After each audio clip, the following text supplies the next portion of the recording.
नमस्कार विद्यार्थी मित्रांनो, मी अशोक पवार तुमचं सगळ्यांचं स्वागत करतो आपल्या वर्ल्ड ऑफ सायन्स म्हणजे सायन्स बाय अशोक पवार या ऑनलाईन प्लॅटफॉर्मवरती। विद्यार्थी मित्रांनो, लेक्चर तुम्हाला आवडत असेल। आता 5वा भाग घेऊन आलेलो आहे जो बायोलॉजीचा पार्ट आहे। आणखी प्राणी वर्गीकरण, वनस्पती वर्गीकरण घेणार आहे आणि यानंतर महत्त्वाचे टॉपिक फिजिक्स आणि केमिस्ट्रीकडे येणार आहे आपण। आता बघा, या 5व्या भागामध्ये एक टॉपिक आहे, त्याला आपण म्हणत असतो मानवी समन्वय, ह्यूमन कोऑर्डिनेशन। म्हणजे याचा अर्थ मानवी शरीरात वेगवेगळे अवयव, वेगवेगळे ऑर्गन एकमेकाला कसे संपर्क प्रस्थापित करत असतात, एकमेकाला कसं कॉन्टॅक्ट मध्ये राहत असतात, यालाच आपण समन्वय म्हणत असतो। जसं तुमच्या 10 मित्रांचा एक ग्रुप आहे, तर त्या 10 मित्रांमध्ये कॉन्टॅक्ट असणं गरजेचं आहे, तेव्हाच आपण म्हणूया की तुमच्या 10 मित्रांमध्ये एक प्रकारचं कोऑर्डिनेशन यानी समन्वय आहे। ते मोबाईलच्या साहाय्याने किंवा पत्राच्या साहाय्याने तुम्ही काय करत असतात, एकमेकाला संदेश पाठवतात आणि एकमेकाच्या संपर्कात राहतात। त्याच पद्धतीने मानवी शरीरामध्ये पण वेगवेगळे गुती, वेगवेगळे टिश्यू, वेगवेगळे ऑर्गन हे एकमेकाच्या संपर्कात राहतात, एकमेकाला संदेश पाठवतात आणि त्यानुसार आपलं शरीर हे बाहेरच्या निसर्गाला प्रतिक्रिया देत असतो, यालाच आपण कोऑर्डिनेशन म्हणत असतो। या टॉपिकमध्ये हेच प्रश्न बघायचे आपल्याला आणि त्या प्रश्नांच्या संबंधित असणारं विश्लेषण बघायचं आहे आपल्याला। तर बघा, तर टॉपिक कोणता आहे, मानवी समन्वय, ह्यूमन कोऑर्डिनेशन। या ठिकाणी तुम्हाला इमेजमध्ये दिसत असेल तर या मानवी समन्वयामध्ये सगळ्यात महत्त्वाचा रोल जर कोणाचा असेल तर तो मेंदूचा आहे, तो ब्रेनचा आहे मित्रांनो। तोच आहे जो आपल्याला सगळं बॅलन्स करण्याचं काम करत असतो। जसं कॉम्प्युटरचं सीपीयू आहे, सेंट्रल प्रोसेसिंग युनिट, तशा प्रकारे आपल्या शरीराचं सीपीयू म्हणून आपण मेंदूला ओळखत असतो आणि तोच काय कोऑर्डिनेट करतो। इमेजमध्ये बघा, काही सिग्नल तुम्हाला वायर्स, केबल जाताना दिसतात, काही येताना दिसतात। या केबलच्या साहाय्याने, या वायरच्या साहाय्याने मानवी शरीराचे वेगवेगळे ऑर्गन एकमेकाला काय आहे कोऑर्डिनेट केलेले असतात, एकमेकाला काय आहे संपर्क प्रस्थापित केलेले असतात। ही गोष्ट आपल्याला समजणं गरजेचं आहे। तर आता वेळ न घालता मानवी समन्वयामध्ये जाऊया। सगळ्यात पहिला प्रश्न काय आहे बघा, मेंदूचा कोणता भाग हा स्मरणशक्ती, निर्णय, संभाषण, ऐच्छिक हालचालीसाठी कारणीभूत असतो? मित्रांनो, माहित आहे का, जेव्हा आपण ब्रेनला वर्गीकृत करत असतो, मेंदूला वर्गीकृत करत असतो, तर ब्रेनला 3 भागामध्ये आपण वर्गीकृत करत असतो। सगळ्यात पहिलं जर बघितलं तर त्याला आपण म्हणतो फोर ब्रेन, अग्र मस्तिष्क म्हणून ओळखलं जातं। दुसरा आहे त्याला आपण म्हणतो मिड ब्रेन म्हणतो आणि तिसरं जर बघितलं तर त्याला हिंड ब्रेन म्हणून ओळखलं जातं। तर या 3 भागामध्ये आपण ब्रेनला आपण वर्गीकृत करतो। यामध्ये सर्वात मोठा भाग मेंदूचा जर कोण असेल तर फोर ब्रेनचा आहे, हा सगळ्यात मोठा भाग आहे। आता जो हा फोर ब्रेन आहे याला 2 भागामध्ये विभागतो आपण। एक असणार आहे त्याला आपण म्हणत असतो सेरेब्रम म्हणून ओळखत असतो आणि दुसरा असणार आहे त्याला आपण म्हणत असतो डायन्सेफेलॉन। तर अशा प्रकारे आपण वर्गीकृत करत असतो। तर हा फोर ब्रेन आहे, हा फोर ब्रेन मेंदूत सर्वात जास्त जागा व्यापतो। या कारणामुळे याला आपण म्हणत असतो मोठा मेंदू म्हणतो आणि शरीरातील जास्तीत जास्त क्रिया कोऑर्डिनेट करण्याचं काम, कंट्रोल करण्याचं काम हा सेरेब्रम नावाचा मेंदूचा भाग करत असतो, जो सर्वात जास्त काय जागा व्यापलेला असतो। आणि नंतर या सेरेब्रमचे वेगवेगळे टप्पे पडत असतात किंवा वेगवेगळे कप्पे पडत असतात, वेगवेगळे फोल्डर पडत असतात। ते म्हणजे कोणकोणतं, एक असणार आहे फ्रंटल एक असणार आहे, यानंतर टेम्पोरल नावाचा एक असतो, टेम्पोरल नावाचा एक असतं, यानंतर तिसरा आहे ऑसिपिटल नावाचा एक असणार आहे आणि चौथं पॅराइटल नावाचा आहे। तर अशा प्रकारे हे 4 कप्पे पडत असतात मोठ्या मेंदूचे। एक फ्रंटल आहे, टेम्पोरल आहे, ऑसिपिटल आणि पॅराइटल नावाचा असणार आहे। तर या 4ही कप्प्याला आपलं कार्य वाटून दिलेलं आहे आणि या 4ही कप्प्याबद्दलच आपल्याला प्रश्न या ठिकाणी विचारलेला आहे की कोणता भाग आहे जो स्मरणशक्ती असेल, त्यानंतर काय असणार आहे निर्णय क्षमता असेल, संभाषण असेल किंवा ऐच्छिक हालचाली, या सर्व गोष्टीसाठी कारणीभूत असतो। तर या प्रश्नाचं उत्तर आहे फ्रंटल, कारण की मोठ्या मेंदूचा फ्रंटल हा भाग स्मरणशक्तीसाठी कारणीभूत असतो, निर्णय घेण्याला तो जबाबदार असतो, आपण निर्णय घेतो, संभाषण करण्यासाठी, कम्युनिकेशन करण्यासाठी कारणीभूत असतो, ऐच्छिक हालचाली जसं हात हलवतो, पाय हलवतो, या सगळ्या क्रिया कोऑर्डिनेट करण्याची जबाबदारी जर कोणाकडे असेल तर कोणाकडे असतं रे, फ्रंटलकडे आपल्याला आढळताना दिसतं। यानंतर जर बघितलं तर या टेम्पोरलचं काय आहे, टेम्पोरलचं काम आहे आकलन करणे। याच्या व्यतिरिक्त ह्याचं पण काम मला सांगा, संभाषणसाठी पण हा कप्पा काय असतो जबाबदार असतो, प्रत्येक कप्प्याला काम वाटून दिलेलं आहे. कळालं का? यानंतर बघा, जर बघितलं गंधासाठी पण गंध स्मेल यानी वास आपण जो डिटेक्ट करतो तो कॅल्क्युलेट करण्याचं काम ही टेम्पोरल भाग करत असतो, जो मेंदूच्या मोठ्या मेंदूचा एक काय आहे, सब पार्ट आहे मित्रांनो. ऑसिपिटल जर बघितलं, ऑसिपिटल हा दृष्टीच्या संबंधित आहे रे, दृष्टी संबंधित असणार आहे. म्हणजे काय आहे, दृष्टीच्या संबंधित जर कोणतं काम करत असेल तर ऑसिपिटल, जसं एखादी वस्तू तुम्ही पाहू राहिलं, कोणती वस्तू आहे ते अनालाइज करू राहिलं, तर ही संपूर्ण इन्फॉर्मेशन मेंदूच्या कोणत्या कप्प्यात जात असेल तर कोणतं ऑसिपिटल असणार आहे. आणि सर्वात शेवटचं पॅरायटल आहे. पॅरायटल हा वाचणे असेल. यानंतर जर बघितलं चवीसाठी कारणीभूत आहे. स्पर्श केल्यानंतर आपल्याला जाणवतो की नाही रे, एखादा पदार्थ खाल्ल्यानंतर चव कळते आपल्याला, कडू आहे की गोड आहे की आंबट आहे. हे सगळं डेटा जर कुठं कॅल्क्युलेट केलं जात असेल तर सेरेब्रम यानी मोठ्या मेंदूचा पॅरायटल भागामध्ये काय केलं जातं, हे सगळं केलं जातं मित्रांनो. या व्यतिरिक्त वेदना, आपल्याला एखाद्याने टाचण टोचली तर आपल्याला वेदना जाणवतात, हे सगळं या गोष्टीसाठी कारणीभूत आहे. कोणतं? पॅरायटल हा भाग काय आहे, कारणीभूत आहे मित्रांनो. तर अशा प्रकारे हे आपल्याला समजणं गरजेचं आहे कोणतं आणि काय असणार आहे. या व्यतिरिक्त तापमान पण हा डिटेक्ट करत असतो रे. तर हे लक्षात राहू द्या की मेंदूच्या कोणत्या भागातून कोणकोणते क्रिया घडत असतात आणि हे चारही भाग जर कोणाचे असतील तर कोणाचे असणार आहेत, चारही भाग असणार आहेत. सेरेब्रम कोणाचा भाग आहे, फोरब्रेनचे दोन भाग, डायन्सेफेलॉन आणि सेरेब्रम. अशा प्रकारे ही मिड ब्रेन आहे, हिंड ब्रेन आहे. तर हे पार्ट महत्वाचं आहे, लक्षात राहू द्या. तर या प्रश्नाचं उत्तर तुम्हाला कळालं असेल की फ्रंटल जो आहे या सगळ्या क्रियासाठी कारणीभूत आहे. यानंतर खालीलपैकी कोणती संस्था फ्लाइट, फाइट, फिअर म्हणून ओळखली जाते? PNS, सिम्पॅथॅटिक, पॅरासिम्पॅथॅटिक आणि सेरेबेलम. अशा प्रकारे या ठिकाणी दिलेले आहेत ऑप्शन. आता बघा सॉरी,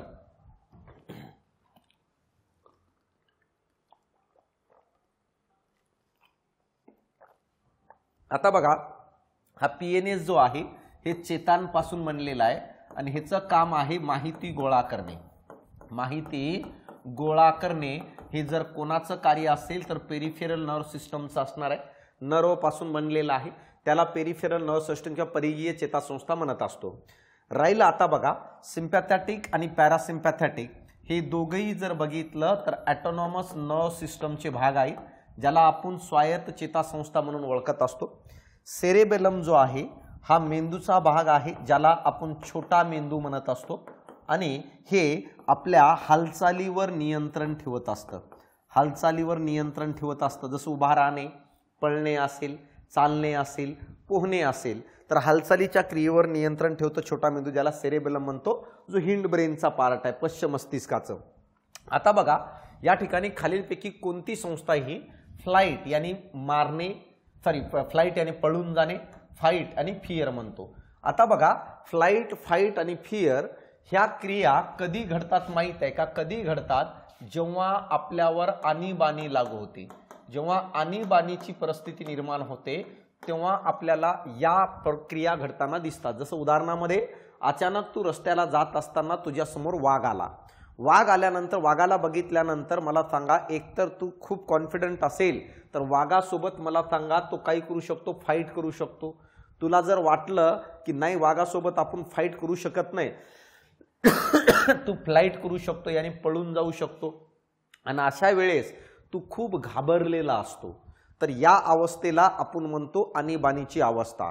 जसं वाघ आला असेल किंवा कोणती क्रिया ज्या ठिकाणी तुला तुझ्या जीवाची भीती वाटायला लागली की नाही आता काहीतरी मेजर प्रॉब्लेम होणार आहे, त्या अवस्थेला आणीबाणीची परिस्थिती म्हणतो. जेव्हा आणीबाणीची परिस्थिती असतात तर आपल्या शरीरात अशा काही क्रिया आहेत की ज्याच्यावर प्रत्यक्ष आपलं कंट्रोल नसतं. जसं हृदयाच्या ठोक्यावर प्रत्यक्ष कंट्रोल नाही आहे, मग अशा प्रकारे ज्याच्यावर प्रत्यक्ष कंट्रोल नाही आहे तर अशा क्रिया मला सांगा आणीबाणीच्या काळामध्ये वाढायला पाहिजे, जसे हृदयाचे ठोके वगैरे वाढणं. तर मला सांगा जर तुम्ही वाघाला बघितलं तर ऑब्विसली तुमचे हृदयाचे ठोके काय करणार आहेत, वाढणार आहेत. तर अशा वेळेस मला सांगा तर हे कोण कंट्रोल करत असतं? तर मित्रांनो माहित आहे का, हे ऑटोनॉमस नर्व सिस्टम काय करत असते माहित आहे का, कंट्रोल करत असते. ही गोष्ट लक्षात राहू द्या. आता ऑटोनॉमस नर्व सिस्टमचा जर विचार केलो आपण तर काय असणार आहे, तर ऑटोनॉमस नर्व सिस्टम हे दोन प्रकारचे भाग असतात त्याच्यामध्ये ANS मध्ये. पहिलं जर बघितलं तर त्याला आपण म्हणत असतो सिम्पॅथॅटिक म्हणून ओळखत असतो, सिम्पॅथॅटिक म्हणत असतो. आणि दुसरं जर बघितलं तर तो कोण असतं माहित आहे का, पॅरासिम्पॅथॅटिक. पॅरासिम्पॅथॅटिक म्हणत असतो. तर अशा प्रकारे हे दोन भाग पडत असतात ऑटोनॉमस नर्व्ह सिस्टम, ते सिम्पॅथॅटिक आणि पॅरासिम्पॅथॅटिक. आता बघा, जो पहिलं भाग आहे सिम्पॅथॅटिक, हे काय करतं माहित आहे का, हे जर बघितलं तर हे कधी ऍक्टिव्ह होत असतो, तर हे आणीबाणीच्या काळात मला सांगा, शरीराचं कंट्रोल जर कोण घेत असेल तर सिम्पॅथॅटिक घेत असतं. सिम्पॅथॅटिक या भागाद्वारे आपण काय करू शकतो माहित आहे का, की आपल्या त्या क्रिया जिच्यावर प्रत्यक्ष कंट्रोल नाहीये ते एक्झिक्यूट करण्याचं काम केलं जातं. जसं सिम्पॅथॅटिक हा कशासाठी कारणीभूत आहे, तर हा भाग वेदना, तणाव, राग आणि भीतीच्या काळात. हे कधी ऍक्टिव्ह होतं माहित आहे का, हा कधी ऍक्टिव्ह होतं, वेदना तणावामध्ये, त्यानंतर राग असेल आणि आणीबाणीचा काळ. वेदना असेल, तणाव असेल, राग असेल, आणीबाणीचा काळ असेल, अशा वेळेस मला सांगा आपल्या ऑटोनॉमस नर्व्ह सिस्टमचा भाग सिम्पॅथेटिक हा कार्यशील होत असतो. हे आपल्याला समजणं गरजेचं आहे. आता बघा, हे काय करतं माहित आहे का, सिम्पॅथेटिक काय करत असतं, जेव्हा आणीबाणीची परिस्थिती निर्माण होते अशा प्रकारचे, तेव्हा हे दोन संप्रेरक तयार करतं. एक संप्रेरक म्हणजे हे नाही तयार करत, हे करायला सांगतं ॲड्रेनालाइन, आणि दुसरं असतं नॉर ॲड्रेनालाइन. आणि हे दोघंही काय करत असतात माहित आहे का, हे दोघंही हृदयाचे ठोके वाढवतात. हृदयाचे ठोके काय करत असतात माहित आहे का, वाढवतात. ही गोष्ट लक्षात राहू द्या. तर हृदयाचे ठोके वाढवण्याचं काम कोण करतं, ॲड्रेनालाइन आणि नॉर ॲड्रेनालाइन. आणि या दोन्हींची निर्मिती ही ॲड्रेनल ग्लँड करत असते, ॲड्रेनल ग्लँड. आणि ॲड्रेनल ग्लँड कोणाचं ऐकून करत असेल तर कोणाचं, सिम्पॅथॅटिक पार्टचं ऐकून करत असते. कारण सिम्पॅथॅटिक पार्टच काय करत असतं, हे सगळं एक्झिक्यूट करत असतो की आणीबाणी आहे किंवा नाही आहे. तर अशा प्रकारे मग सिम्पॅथॅटिक पार्टमध्ये काय काय बदल होईल रे, हृदयाचे ठोके वाढतात, माणूस घाबरलेल्या अवस्थेत असतो, डोळ्याच्या भुवया उंचावतात, अंगावर काटे येतात. हे सगळं जर कोण घडून आणत असेल तर सिम्पॅथॅटिक. याच कारणामुळे या सिम्पॅथॅटिकला आपण काय म्हणत असतो, fight or flight or fear hormones म्हणून ओळखत असतो. कोणाला, सिम्पॅथॅटिकला. पॅरासिम्पॅथॅटिक जी आहे ही संस्था कधी कार्यरत असते माहिती आहे का, विश्रांतीचा जो काळ असतो, विश्रांतीचा काळ, या विश्रांतीच्या काळामध्ये ही कार्यरत असते. आणि ह्याचं काम आहे हृदयाचे ठोके कमी करून ठेवणे, ह्याचं काम आहे सिच्युएशन नॉर्मल ठेवणे. तर हे सगळं जर कोण करत असेल तर कोण करत असतं, पॅरासिम्पॅथॅटिक. तर तुम्हाला कळून गेलं असेल की नेमकं काय असणार आहे. खालीलपैकी कोणती संस्था ही फ्लाईट, फाईट ऑर फिअर म्हणून ओळखली जाते, या प्रश्नाचं उत्तर आहे सिम्पॅथॅटिक. पॅरासिम्पॅथॅटिक हे नॉर्मल सिच्युएशन ठेवण्याचं काम करत असते. तर अपेक्षा करतो की तुम्हाला समजून आला असेल. खालीलपैकी कोणत्या चेतापेशीमध्ये बिघाड झाल्यास संदेश ज्ञानेंद्रियाकडून मेंदूकडे जातो परंतु मेंदूकडून ज्ञानेंद्रियाकडे येत नाही. तर मित्रांनो, माहित आहे का, चेतापेशी आणि न्यूरॉन्स म्हणजे त्या पेशी जे संदेशाची देवाणघेवाण करत असतात. तर आपल्या शरीरामध्ये जर बघितलं न्यूरॉन्स किती प्रकारचे असतात, तर न्यूरॉन्स जर बघितलं ज्याला चेतापेशी म्हणत असतो, 3 प्रकारचे असतात. सर्वात पहिला आहे त्याला म्हणत असतो आपण सेन्सरी न्यूरॉन्स. दुसरं जर बघितलं तर त्याला आपण म्हणत असतो मोटॉर न्यूरॉन्स. आणि तिसरं जर बघितलं तर त्याला आपण म्हणत असतो मिक्स्ड न्यूरॉन्स. जो पहिला आहे त्याला मराठीतून म्हणत असतात संवेदी चेतापेशी. जो दुसरं मोटॉर न्यूरॉन्स आहे त्याला म्हणतो प्रेरक चेतापेशी. आणि तिसरा असणार आहे त्याला म्हणत असतो आपण संयोगी चेतापेशी. आता बघा, या सगळ्यांचं काम काय आहे, तर या सगळ्यांचं काम आहे संदेशाची देवाणघेवाण करणे. जसं आपल्या घरामध्ये टेलिफोनची केबल्स असतात ना, त्याच पद्धतीने आपल्या शरीरामध्ये केबल्स आहेत. त्या केबल्स म्हणजे न्यूरॉन्स, 3 प्रकारच्या केबल्स. आणि यांचं काम आहे जसं टेलिफोनच्या केबलच्या माध्यमातून आपण संदेशाची देवाणघेवाण करतो, त्याच पद्धतीने या केबलच्या साहाय्याने काय केलं जातं, शरीरात संदेश पाठवलं जातं आणि घेतलं जातं. आता बघा, सेन्सरी न्यूरॉन्सचं काय काम आहे, तर सेन्सरी न्यूरॉन्स काय कार्य करते ते समजण्याचा प्रयत्न करा. सेन्सरी न्यूरॉन्स कोणतेही संदेश किंवा कोणतीही माहिती ही ज्ञानेंद्रियापासून मेंदूकडे घेऊन जाण्याचं काम करतं. जसं उदाहरणामध्ये माझा हात एखाद्या गरम पदार्थाला लागलं तर गरम पदार्थ हे मला जाणवलं. कसं जाणवलं, माझ्या मेंदूनी सांगितलं की तो गरम पदार्थ आहे, परंतु लागलं हात आणि मला सांगतोय मेंदू. तर हाताकडून मला सांगा ती माहिती गरम पदार्थाची मेंदूकडे घेऊन जाण्याचं काम कोण करत असेल तर सेन्सरी न्यूरॉन्स करतो.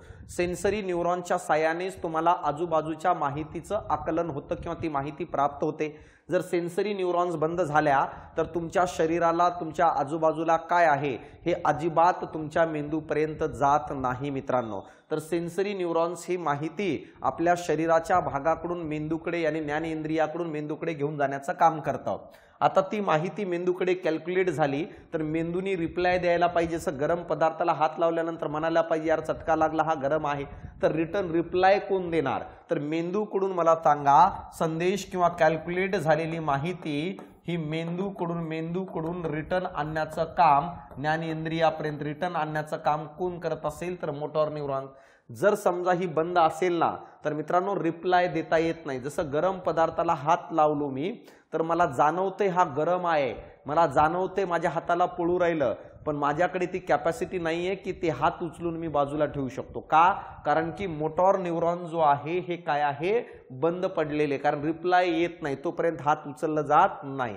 आणि मिक्स न्यूरॉन्स काय करत असतात तर मिक्स न्यूरॉन्स दोन्ही काम करत असतात.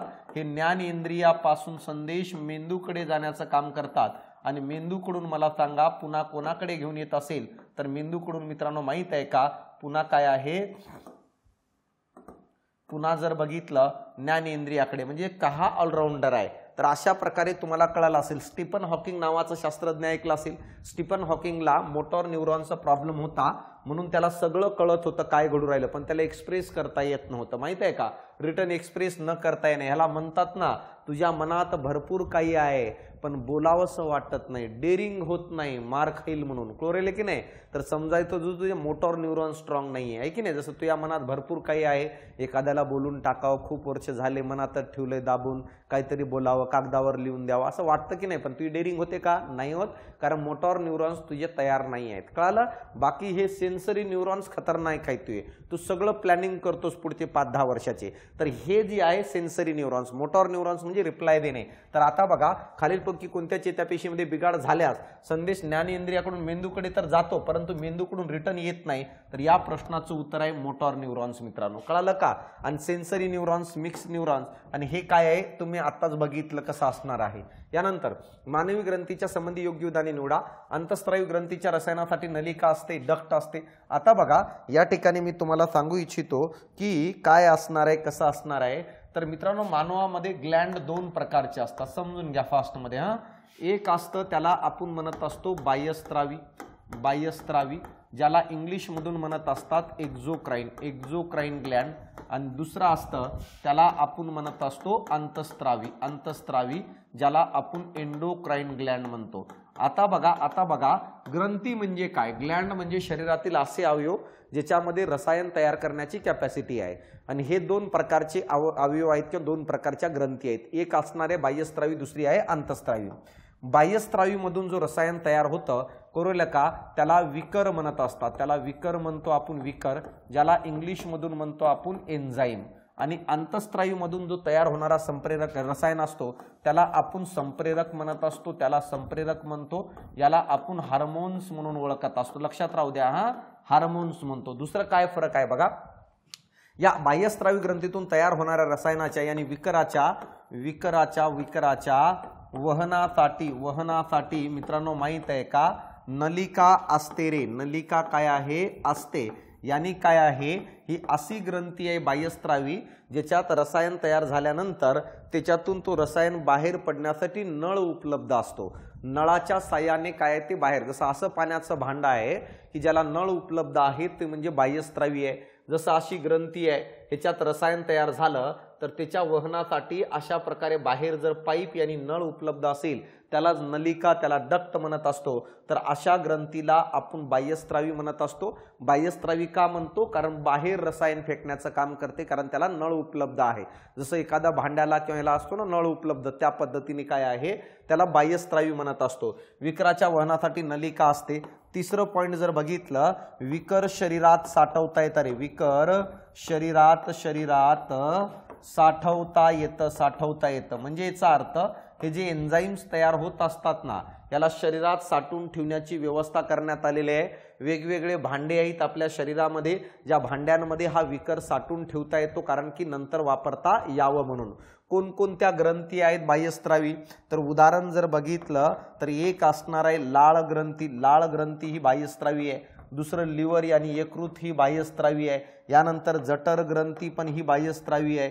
यानंतर अश्रू ग्रंथी पण ही बाह्यस्त्रावी आहे। तर अशा प्रकारचे वेगवेगळ्या ग्रंथी या बाह्यस्त्रावी आहेत, ज्याच्यातून तयार होणारं रसायन एन्झाईम्स असतं, यांच्या वहनासाठी नलिका असते। अंतस्त्रावी ग्रंथीचा जर विचार केलो तर अंतस्त्रावी ग्रंथीमधून तयार होणाऱ्या रसायनाला हार्मोन्स म्हणत असतात। दुसरं संप्रेरकाच्या वहनासाठी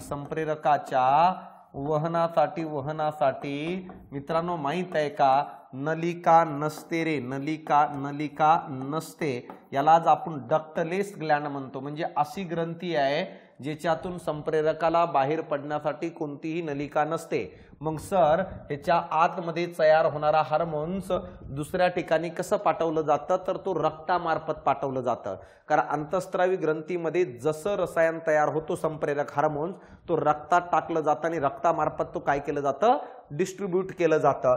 संप्रेरकाच्या वहनासाठी नलिका नसते, या कारणामुळे याला आपण डक्टलेस ग्लॅंड म्हणत असतो। डक्टलेस ग्लॅंड म्हणून ओळखलं जातं, हे लक्षात राहू द्या। यानंतर बघा, यानंतर याला शरीरात साठवता येत नाही। शरीरात काय आहे, साठवता येत नाही। म्हणजे हार्मोन्सला शरीरात साठवण्याची व्यवस्था नाहीये आपल्या शरीरामध्ये मित्रांनो। तो जसं तयार होतो कळालं का, तसं रक्तामार्फत काय होतं, वहन होत असतं मित्रांनो। कोणाचं वहन होतं रक्तामार्फत, या एंडोक्राइन ग्लॅंडचं काय रक्तामार्फत काय आहे, वहन होता हार्मोन्स। कोणकोणत्या ग्रंथी आहे त्याच्यामध्ये, पिट्युटरी ग्लॅंड आहे, त्यानंतर थॅमस ग्लॅंड आहे, ॲड्रिनल ग्लॅंड आहे, पिनियल ग्लॅंड आहे। तर या वेगवेगळ्या ग्रंथी आहेत जे अंतस्त्रावी, ज्याच्यातून संप्रेरक तयार होतात। आणि मानवी रासायनिक समन्वय, मानवामध्ये केमिकल कोऑर्डिनेशन जर कोणामार्फत घडून येत असेल तर अंतस्त्रावी मार्फत यानी हार्मोन्स मार्फत घडून येतं। तर याच रिलेटेड हा प्रश्न आहे बघा, मानवी ग्रंथीच्या बाबतीत यानी ग्लॅंडच्या बाबतीत योग्य उदाहरणे निवडा। अंतस्त्रावी ग्रंथी जे संप्रेरकाची निर्मिती करते, ग्रंथीच्या रसायनासाठी नलिका असते, हे विधान चुकीचं आहे। कारण की अंतस्त्रावी ग्रंथीतून तयार होणाऱ्या हार्मोन्सला वहनासाठी कोणतीही नलिका नसते, म्हणून तर अंतस्त्रावी ग्रंथीला डक्टलेस ग्लॅंड म्हणतो। म्हणून पहिलं विधान चुकतंय। बाह्यस्त्रावी ग्रंथीच्या रसायनासाठी नलिका नसते, हे विधान पण चुकीचं आहे, कारण की नलिका असते। एक्झोक्राइन ग्लॅंड मधून तयार होणाऱ्या विकराच्या वहनासाठी नलिका असते, म्हणून हे पण चुकीचं आहे। संप्रेरक शरीरात साठवता येत नाही, हे विधान मात्र बरोबर आहे। मी आता तुम्हाला सांगितलं की संप्रेरक जो आहे, हार्मोन जे असतात शरीरात साठवता येत नाही, कारण जसं तयार झालं त्याला रक्तात टाकलं जातं आणि वहन केलं जातं। विकर यानी एन्झाईम शरीरात साठवता येतं, हे विधान मात्र बरोबर आहे। आपल्याला योग्य विधान निवडायचं होतं, क आणि ड हे आपलं उत्तर असणं गरजेचं आहे। तर तुम्हाला कळून गेलं असेल की कन्सेप्ट काय, अंतस्त्रावी आणि बाह्यस्त्रावी। पिट्युटरी ग्लॅंड मधून स्त्रावणारे संप्रेरक कोणत्या प्रकारचे असतात। आता बघा, संप्रेरकाचे जर प्रकार बघितले तर आपल्याला 3-4 प्रकारचे संप्रेरक आढळताना दिसतात। काही पेप्टाइड्स असतात, काही पॉलिपेप्टाइड्स असतात, काही स्टेरॉइड्स असतात। मग आता बघा, पेप्टाइड, स्टेरॉइड, आयोडोथायरमिन आणि अमिनो ऍसिड 4 प्रकारचे हार्मोन्स असतात। आता पेप्टाइड हार्मोन्स कोणाकोणामधून तयार होतात रे, पेप्टाइड हार्मोन्स कोणाकोणामधून, तर पेप्टाइड हार्मोन्स हे कोण असतात, तर इन्सुलिन हा पेप्टाइड हार्मोन्स आहे मित्रांनो। यानंतर ग्लुकॅगॉन नावाचा एक आहे जो पेप्टाइड हार्मोन्स आहे। यानंतर पिट्युटरी ग्लॅंड मधून जेवढे काही तयार होणारे हार्मोन्स आहेत, पिट्युटरी ग्लॅंड मधून जेवढे काही तयार होणारे हार्मोन्स आहेत ते सगळेचे सगळे पेप्टाइड हार्मोन्स म्हणून ओळखले जातात मित्रांनो, ही गोष्ट लक्षात घ्या। यानंतर स्टेरॉइड हार्मोन्स कोणता आहे, तर कॅल्सिट्रायोल नावाचा एक आहे। यानंतर टेस्टोस्टेरॉन नावाचा जो आहे हे पण एक स्टेरॉइड हार्मोन। जेवढे काही सेक्स हार्मोन्स आहेत ना ते स्टेरॉइड हार्मोन्स म्हणून ओळखले जातात, जसं प्रोजेस्टेरॉन, टेस्टोस्टेरॉन वगैरे। आयोडोथायरोनाइन कोण आहे, तर थायरॉइड ग्लॅंड मधून जो थायरॉक्सिन नावाचा संप्रेरक तयार होतं तो आयोडोथायरोनाइन म्हणून ओळखलं जातं। आणि अमिनो ऍसिड डेरिव्हेटिव्ह्ज कोण आहे, तर मित्रांनो माहित आहे का, जो ॲड्रेनालाइन नावाचा संप्रेरक आहे जो काय करत असतो, हृदयाचे ठोके वाढवण्याचं काम करत असतं, हे अमिनो ऍसिड डेरिव्हेटिव्ह्ज म्हणून ओळखत असतो। तर हे 4 प्रकारचे हार्मोन्स असतात जो एनसीईआरटी मध्ये आढळतं।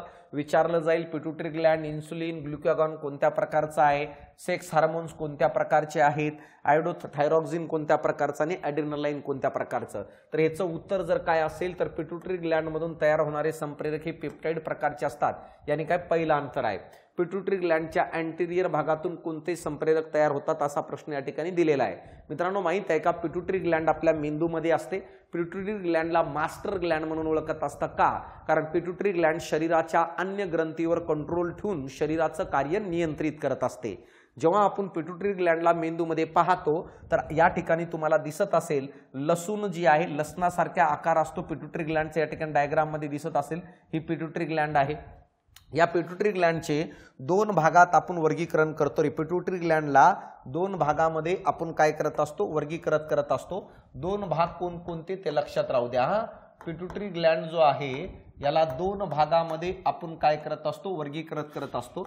एक जर बघितलं त्याला आपण म्हणत असतो ॲडिनो हायपोफिसिस म्हणून ओळखलं जातं, ॲडिनो हायपोफिसिस. आणि दुसरा असणार आहे त्याला जर काय म्हणत असेल तर त्याला आपण म्हणत असतो न्यूरो हायपोफिसिस म्हणत असतो.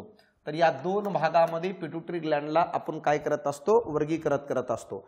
जो ॲडिनो हायपोफिसिस आहे ना यालाच म्हणतो आपण अँटेरियर पार्ट, यालाच आपण म्हणत असतो अँटेरियर पार्ट. आणि जो न्यूरो हायपोफिसिस आहे ना तर याला आपण म्हणत असतो पोस्टेरियर पार्ट, पोस्टेरियर पार्ट म्हणून ओळखलं जातं. आता बघा जो ॲडिनो हायपोफिसिस आहे हा पिट्युटरी ग्लॅंडचा समोरचा भाग आहे, समोरचा भाग आहे. आणि पिट्युटरी ग्लॅंडचा मागील जो भाग आहे, पाठीमागील भाग, मागील जो भाग आहे याला आपण म्हणत असतो न्यूरो हायपोफिसिस. दोन्ही भागातून वेगवेगळे संप्रेरक तयार होताना आपल्याला दिसतात. ह्याचे पुन्हा दोन भाग पडत असतात ॲडिनो हायपोफिसिस, पार्स डिस्टेलियस आणि पार्स इंटरमिडिया. पण तेवढं डिटेल बघायची गरज नाही, फक्त बघून घेऊया की अँटेरियर मधून कोणकोणते संप्रेरक तयार होताना दिसतात. सगळ्यात पहिलं ग्रोथ हार्मोन्स यानी GH आणि ग्रोथ हार्मोन्स. यानंतर जर बघितलं थायरॉइड स्टिम्युलेटिंग हार्मोन TSH. यानंतर जर बघितलं ACTH ॲड्रिनो कॉर्टिकोट्रॉपिक हार्मोन्स आहे. चौथं जर बघितलं PRL प्रोलॅक्टिन नावाचा संप्रेरक जो आहे याच भागातून आपल्याला तयार होताना दिसतं मित्रांनो. यानंतर पाचवं जर बघितलं GTH इथून तयार होतं, ह्याचा जे एक भाग आहे त्याला आपण म्हणत असतो FSH पण इथून तयार होताना आपल्याला दिसतो. ही गोष्ट लक्षात राहू द्या मित्रांनो. हे सगळे काय तयार होतात. या व्यतिरिक्त आणखी सातवं MTH किंवा MSH म्हणत असतो आपण मेलॅनोटाइप ट्रॉपिक हार्मोन. तर हे सगळे जे संप्रेरक असतात ते अँटेरियर मधून तयार होत असतात. ग्रोथ हार्मोन्स उंची वाढवण्यासाठी कारणीभूत आहे. इथं TSH थायरॉइड स्टिम्युलेटिंग हार्मोन्स कंठग्रंथीवर नियंत्रण ठेवतो. ॲड्रिनो कॉर्टिकोट्रॉपिक हार्मोन्स ACTH हा ॲड्रिनल ग्लॅंडवर नियंत्रण ठेवतं. PRL प्रोलॅक्टिन म्हणत असतो जो मिल्क तयार करण्यासाठी कारणीभूत असतो फिमेलमध्ये. GTH गोनॅडो म्हणजे काय सेक्स ग्लॅंडवर नियंत्रण ठेवतं. FSH पण सेक्स ग्लॅंडवर नियंत्रण ठेवतं. आणि MSH जो आहे हा मित्रांनो माहित आहे का आपल्या शरीराच्या रंगद्रव्यावर नियंत्रण ठेवतो. काळा ठेवायचं की गोरा ठेवायचं स्किनला वगैरे, केसांना वगैरे, तर हे काम करत असतं. पोस्टेरियर पार्टमधून दोन तयार होत असतात. एक म्हणजे काय ADH असतो, याला दुसरं नाव आहे व्यासोप्रेसिन. तर हेच किडनीमध्ये पाण्याचं पुनर्शोषण करत होतं, आपण बघितलंय ऑलरेडी. आणि दुसरा असणार आहे ऑक्सिटोसिन. ऑक्सिटोसिन हा बाळाच्या जन्माच्या वेळेस मातेच्या शरीरात अंकुंचन आणि प्रसरणाचं काम करतं स्नायूंचं. मिल्क इजेक्टिंग हार्मोन्स म्हणत असतो. मिल्क शरीराच्या बाहेर फेकण्यासाठी हा ऑक्सिटोसिन कारणीभूत असतं. याच कारणामुळे याला बर्थ हार्मोन्स म्हणत असतो. याला प्रसूती संप्रेरक म्हणून ओळखत असतो मित्रांनो. आणि याला मिल्क काय म्हणत सिक्रेशन हार्मोन्स म्हणून ओळखत असतो प्रोलॅक्टिनला. आणि याला मिल्क इजेक्टिंग हार्मोन्स म्हणत असतो. तर हे सगळं आहे. या ठिकाणी काय दिले आपल्याला, या ठिकाणी दिले की अँटेरियर पार्ट मधून कोण तयार होतं, तर बरोबर आहे GH तयार होतं, PRL पण तयार होतं, TSH पण तयार होतं, ACTH पण तयार होतं. पण ADH हा पोस्टेरियर मधून तयार होत असतो. म्हणून अ-ब-क-ड हे आपलं उत्तर असणं गरजेचं आहे. म्हणजे तिसरं उत्तर यायला पाहिजे. या प्रकारचे प्रश्न तुम्हाला विचारले जातात. खालीलपैकी कोणत्या संप्रेरका मिल्क सिक्रेशन हार्मोन्स म्हणत असतो. आता सांगितलं मिल्क सिक्रेशन हार्मोन्स आपण कोणाला म्हणतो, प्रोलॅक्टिनला. प्रोलॅक्टिन हा काय करत असतं माहित आहे का, हा प्रोलॅक्टिन म्हणत असतो आपण याला. प्रोलॅक्टिन हा काय करत असतो, फिमेलमध्ये जर बघितलं, फिमेलमध्ये मॅमरी ग्लँडचा विकास करत असतं। मॅमरी ग्लँड जो आहे दूध स्त्रवणाऱ्या ग्रंथींचा विकास करत असतो वयात आल्यानंतर, किंवा जे काही सेकंडरी सेक्स ऑर्गन आहेत किंवा दुय्यम लैंगिक गुणधर्म आहेत त्यांचा विकास करण्याचं पण काम करत असतं। जसं मॅमरी ग्लँडचा विकास म्हणजे सेकंडरी सेक्शुअल ऑर्गन म्हणत असतो आपण त्याला। मेलमध्ये पण हा PRL प्रेझेंट असतो, परंतु मित्रांनो माहित आहे का तो इनॅक्टिव्ह फॉर्ममध्ये आपल्याला आढळताना दिसतं। तर मिल्क सिक्रेशन हार्मोन्स कोणाला म्हणत असतो? प्रोलॅक्टिनला। ऑक्सिटोसिनला काय म्हणत असतो? याला बर्थ हार्मोन्स म्हणत असतो आपण, बर्थ हार्मोन्स म्हणतो। तसेच मित्रांनो माहित आहे का याला मिल्क इजेक्टिंग हार्मोन्स म्हणतो आपण, कारण बाळाचा जन्म झाल्या झाल्या मातेच्या शरीरातून दूध बाहेर फेकलं जातं, ते कोण करत असतं? तर ऑक्सिटोसिन करत असतं। आता बघा MTH काय करत असतो रे? MTH हा एक रंग मेलॅनिन नावाच्या रंगद्रव्यावर नियंत्रण ठेवण्याचं काम करतं, ही गोष्ट लक्षात घ्या। आता MTH हा काय करत असतो मित्रांनो माहित आहे का? मेलॅनिन नावाचा रंगद्रव्य आहे मेलॅनिन, मेलॅनिन जो आहे या मेलॅनिनवर नियंत्रण ठेवण्याचं काम करतं। मेलॅनिनमुळं आपल्या त्वचेला किंवा केसाला काळा रंग प्राप्त होतो, काळा रंग। प्युअर मेलॅनिन असेल तर त्वचा किंवा आपल्या केसांना प्युअर काळा रंग प्राप्त होतो।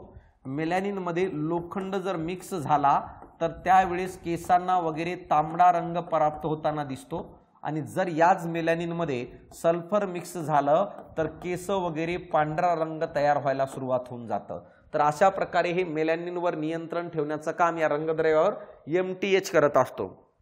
TSH जो आहे हा काय करत असतो माहित आहे का? हा थायरॉइड ग्लँडवर नियंत्रण ठेवण्याचं काम करतं। थायरॉइड ग्लँडनी संप्रेरक तयार करायला पाहिजे की नाही करायला पाहिजे, किती तयार करायला पाहिजे हे TSH वरून ठरत असतो। आणि या TSH ची निर्मिती, या सगळ्या संप्रेरकाची निर्मिती कोण करत असतं? Pituitary Gland. तर पिट्युटरी ग्लँड हे काम करतं। बघा या ठिकाणी जर बघितलं तर इमेजमध्ये तुम्हाला दिसत असेल तर या ठिकाणी मॅमरी ग्लँडचा विकास हा कोण करत असतं? तर कोण करतो? प्रोलॅक्टिन करत असतं।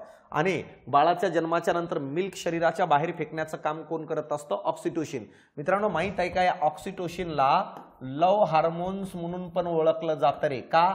कारण की हे जेव्हा शरीरात तयार होतं तेव्हा माणूस भावनिक होतं, इमोशनल होतं। हेच कारण आहे की फिमेलमध्ये हे जास्त तयार होतं। याच कारणामुळं आई जी आहे मुलाप्रती जास्त प्रेम दाखवते। का? कारण की ऑक्सिटोसिनचं सिक्रेशन जास्त होतं। स्पर्श केल्यानंतर ही सिक्रेशन वाढतं आणि स्पर्श केल्यानंतर माणूस भावनिक होतो। जसं एखादं दुःखामध्ये कोणीतरी कार्यकर्ता बसलाय आणि तू जाऊन त्याला गळ्यात गळा घातलास आणि म्हणलास लोड घेऊ नको, मी तुझं सोबत आहे, मी तो भाऊ आहे, तर तो लगेच रडायला लागतो, इमोशनल होतं। तर स्पर्श केल्याने ऑक्सिटोसिनचं सिक्रेशन वाढतं, परंतु स्पर्श कोणाला करू राहिलं ते पण महत्त्वाचं आहे। नाहीतर तू एखादा व्यक्ती तुला आवडते, तू बोलत नाही, तू डेअरिंग होत नाही, मास्तरनी सांगितलं स्पर्श केल्याने भावनिक होतं, जाशील डायरेक्ट गळ्यात गळा घालशील, लोक मित्रांनो माहित आहे का तोंड ठेवणार नाही एवढं मारतील। कारण की ऍक्च्युअली स्पर्श कोणाला करू राहिले त्याच्यावर पण डिपेंड आहे। नाहीतर रस्त्यावर थांबून येईल त्या मुलीचा हात पकडून राहिलं आणि बघू राहिलं हा इमोशनल होतंय का? मार खायचे काम आहे ते, कळालं इथपर्यंत? तर अशा प्रकारे मला सांगा ह्याचं उत्तर जर काय असेल तर तिसरा असणार आहे, अपेक्षा करतो कळत असेल। क्रेटिनिझम हा आजार कोणत्या ग्रंथीच्या संबंधित आहे? Parathyroid gland, thyroid gland, pineal gland, thymus gland. Cretinism आजार हा थायरॉइड ग्लँडच्या संबंधित असणार आहे मित्रांनो। थायरॉइड ग्रंथीमध्ये जेव्हा काही प्रॉब्लेम्स क्रिएट होत असतात तेव्हा क्रेटिनिझम नावाचा आजार काय आहे? निर्माण होतो। थायरॉइड ग्रंथीच्या बाबतीत जर बघितलं तर ही काय आहे? तर पहिलं पॉइंट, ही सर्वात मोठी अंतस्त्रावी ग्रंथी आहे, सर्वात मोठी अंतस्त्रावी ग्रंथी म्हणून ओळखली जाते, यानी लार्जेस्ट एंडोक्राइन ग्लँड। यानंतर ही संप्रेरक साठवते रे, संप्रेरक साठवणारी एकमेव ग्रंथी, म्हणजे याचा अर्थ की हार्मोन्सला साठवून ठेवणारी एकमेव ग्लँड जर कोण असेल तर थायरॉइड ग्लँड आहे। आकार कसा असणार आहे? आकार ह्याचं फुलपाखरू सारखं असतं, फुलपाखरू जो असतो ना त्या प्रकारचं आकार आपल्याला आढळताना दिसतं। कोणाचं? थायरॉइड ग्लँडचा आकार। रंग जर बघितलं तर कोणत्या प्रकारचा असणार आहे? मानेमध्ये ही आपल्याला आढळताना दिसते, मानेमध्ये आढळताना काय आहे? दिसते। आणि मित्रांनो माहित आहे का रंग ह्याचं तांबूस असतो, तांबूस का? कारण रक्ताचा पुरवठा याला जास्त करावा लागतं। रंग जर बघितलं तर ह्याचं तांबूस रंग असतो, तांबूस। कुठं असते? ही मानेत आपल्याला आढळताना दिसतं। एवढं समजलं। आता बघा थायरॉइड ग्लँड जी आहे, थायरॉइड ग्लँड जी आहे ही काही संप्रेरक तयार करते। संप्रेरक कोणकोणतं? तर सगळ्यात महत्त्वाचं तयार करते त्याला थायरॉक्सिन म्हणत असतो, थायरॉक्सिन। याला T4 म्हणून पण ओळखलं जातं। याच्या व्यतिरिक्त आणखी 2 करत असते, 2 एक असणार आहे T3 त्याला ट्राय आयोडोथायरोनाइन म्हणतो, आणि तिसरा असणार आहे त्याला TCT म्हणून ओळखलं जातं, त्याला TCT म्हणत असतो, थायरोकॅल्सिटोनिन म्हणत असतो. थायरोकॅल्सिटोनिन हे 2 महत्वाचे नाहीत, महत्वाचे आहे. हा थायरॉक्सिन काय करत असतो माहित आहे का? शरीराच्या अनेक क्रियावर नियंत्रण ठेवतो. हृदयाच्या ठोक्यावर नियंत्रण ठेवतं, शरीराच्या श्वसनाच्या दरावर नियंत्रण ठेवतं, शरीराच्या तापमानावर नियंत्रण ठेवतं, शरीराच्या पचनाच्या क्रियेवर नियंत्रण ठेवत असतं. ओव्हरऑली मित्रांनो माहित आहे का, सर्व बॉडीवर आपल्या नियंत्रण ठेवण्याचं काम करतं ज्या क्रिया घडू राहिल्यात. आणि जर याचं अनबॅलन्स झालं थायरॉक्सिनचं, तर आपलं बॉडी स्लो कार्य करायला लागते आणि वेगवेगळ्या प्रकारचे आजार निर्माण होत असतात. त्याच्यामध्ये वेगवेगळे आजार आहेत. थायरॉक्सिनची जर कमतरता झाली तर वेगवेगळे आजार निर्माण होतात. सगळ्यात पहिला आहे, एक असणार आहे मेक्झोडेमा. मेक्झोडेमा जो आजार आहे हे अडल्टमध्ये आढळताना दिसतं रे. अडल्टमध्ये जर थायरॉक्सिनची कमतरता झाली तर त्या कारणामुळे होणाऱ्या रोगाला मेक्झोडेमा म्हणत असतो, ज्यामध्ये हृदयाचे ठोके स्लो व्हायला लागतात, बाकीच्या क्रिया पण विस्कळीत होतात. दुसरे एक आजार आहे त्याला आपण म्हणत असतो क्रेटिनिझम. आता क्रेटिनिझम हा आजार गरोदरपणामध्ये, गरोदरपणात मला सांगा, गरोदरपणात जर मला सांगा मातेच्या शरीरात आयोडीनची कमतरता झाली तर अशा वेळेस क्रेटिनिझम नावाचा आजार होतो. प्रेग्नंट असताना मातेच्या शरीरात जर आयोडीनची कमतरता झाली, या कारणामुळे थायरॉक्सिनची कमतरता होते आणि ह्याचा परिणाम मला सांगा जो बाळ आहे त्या बाळावर, तसेच मला सांगा जी आई आहे ती आईवर पण होत असतो. बाळावर काय परिणाम होतो क्रेटिनिझम मध्ये? बाळाची शारीरिक आणि मानसिक वाढ खुंटून जाते. बाळ हा परिपक्व जन्माला येत नाही. एकतर तो मेंदूने अपंग असतो, तसेच मला सांगा तो शरीराने पण अपंग असू शकतो. आईवर काय परिणाम होईल? आईचा जो मासिक काळ आहे, हा मासिक काळ मित्रांनो माहित आहे का विस्कळीत होऊ शकतो क्रेटिनिझम मध्ये. ह्याच्या व्यतिरिक्त आणखी तिसरे एक आजार आहे त्याला आपण गॉयटर म्हणत असतो. गॉयटर पण आयोडीनच्या कमतरतेमुळे होणारा आजार आहे, ज्यामध्ये कंठ ग्रंथीचा आकार हा वाढत असतो मित्रांनो. तर अशा प्रकारे या ठिकाणी क्रेटिनिझम हा आजार थायरॉइड ग्लँडच्या संबंधित आहे. अपेक्षा करतो की थायरॉइड ग्लँडचं कंटेंट तुम्हाला समजून आला असेल काय आणि कसं असणार आहे. खालीलपैकी कोणत्या ग्रंथीच्या कार्यात अडथळा निर्माण झाल्यास रक्त गोठण्याची प्रक्रिया विलंब होतो? म्हणजे याचा अर्थ आता बघा, रक्त गोठण्याची प्रक्रिया, उत्तर काय बघा, थायरॉइड ग्लँड आहे, पॅराथायरॉइड ग्लँड आहे, पिट्युटरी ग्लँड आहे, पिनियल ग्लँड. या प्रश्नाचं उत्तर आहे पॅराथायरॉइड ग्लँड. का पॅराथायरॉइड ग्लँड? पॅराथायरॉइड ग्लँड एका संप्रेरकाची निर्मिती करत असतं आणि तो संप्रेरक म्हणजे पॅराथॉर्मोन. तर हा जो पॅराथॉर्मिन आहे हा संप्रेरक काय करत असतं? याला PTH पण म्हणतात, याला PTH पण म्हणतात. हा काय करत असतो माहित आहे का? हा रक्तातील कॅल्शियमचं संतुलन ठेवतं. कॅल्शियमचं संतुलन ठेवण्याचं काम जर कोण करत असेल तर कोण करत असतं? पॅराथॉर्मिन. पॅराथॉर्मिन या संप्रेरकाची निर्मिती पॅराथायरॉइड ग्लँड करतं. आणि समजा हा कॅल्शियम रक्त गोठण्यात भाग घेतो, मग मला सांगा जर पॅराथायरॉइड ग्लँड, ह्या पॅराथायरॉइड ग्लँड किती आहेत रे? पॅराथायरॉइड ग्लँडची संख्या जर बघितली तर ही 4 आहे, 4. आणि पॅराथायरॉइड ग्लँड या कोणाच्या पृष्ठभागावर असतात तर मित्रांनो माहित आहे का? थायरॉइड ग्लँडच्या पृष्ठभागावर प्रेझेंट असतात. म्हणजे जसं अशा प्रकारे हे 4 आहेत, तर 1 2 3 आणि हे 4, चारीच्या चारी ह्या थायरॉइड ग्लँडच्या पृष्ठभागावर असतात पॅराथायरॉइड ग्लँड. चारी मिळून PTH संप्रेरकाची निर्मिती करतात. PTH संप्रेरक शरीरामध्ये कॅल्शियम आयनचं संतुलन ठेवतं आणि कॅल्शियम जर व्यवस्थित असेल रक्तामध्ये तर रक्त गोठण्याची प्रक्रिया योग्यरित्या घडते. कॅल्शियमची कमतरता झाली तर रक्त गोठण्याची प्रक्रिया विस्कळीत होते. मग जर पॅराथायरॉइड ग्लँडला जर दुखापत झाली तर कॅल्शियमचं बॅलन्स बिघडणार आणि अशा वेळेस मला सांगा आपण म्हणू शकतो रक्त गोठण्याची प्रक्रिया ही विलंबित होऊ शकते किंवा ते मित्रांनो माहित आहे का आपल्याला रक्त गोठायला वेळ लागू शकतो. तर अशा प्रकारे या प्रश्नाचं उत्तर तुम्हाला कळालं असेल. कोण असणार आहे? पॅराथायरॉइड ग्लँड असणार आहे. खालीलपैकी कोणत्या ग्रंथीला मानवाचा तिसरा डोळा म्हणत असतात? मित्रांनो माहित आहे का मानवाचा तिसरा डोळा म्हणून पिनियल ग्लँडला ओळखलं जातं. मेंदूतील सर्वात लहान ग्रंथी आहे, मेंदूतील सर्वात लहान ग्रंथी म्हणून ओळखली जाणारी कोण असेल तर पिनियल ग्लँड, ज्याला नेत्रपिंड म्हणत असतो, डोळ्याच्या संबंधित आहे मित्रांनो. ही जी ग्रंथी आहे ही कशाच्या संबंधित असणार आहे? डोळ्याच्या संबंधित असणारी ही ग्रंथी असणार आहे. आता बघा याला आपण काय काय म्हणू शकतो? ह्याला काही टोपण नाव आहेत.